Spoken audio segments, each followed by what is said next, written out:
जेमादेवी उच्च विद्यालय 1987 batch matric छात्र छात्री बंधु मिलन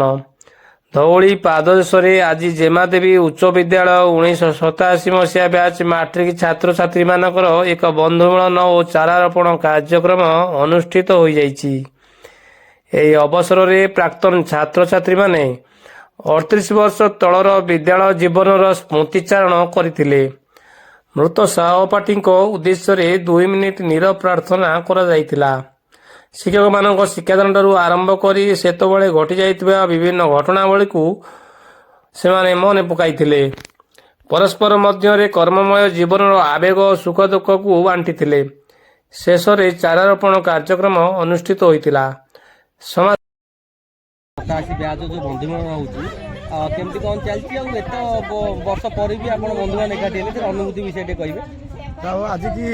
देखो 38 वर्ष पर पदार्पण होम 87 ब्याच हाईस्कल ब्याच आम शिशुपाल जमानी हाईस्कल आज 38 वर्ष एकाठी पुणी आम हो जहाँ सांगवादी समय देखी कई चिन्ह पारतु न चिन्ह पारतु जहाँ एकाठी होगी समस्त भाव आदान प्रदान है समस्त गोटे दिन आम एकत्रित परिवार छाड़ी आम एकाठी आम हो कौन कहे जो एत वर्ष पर देखा समस्त बंधु मान देखा जो मन भर जो आग भली जो स्कूल पल जो इच्छा आग्रह उत्साह थी पाखे अच्छी कि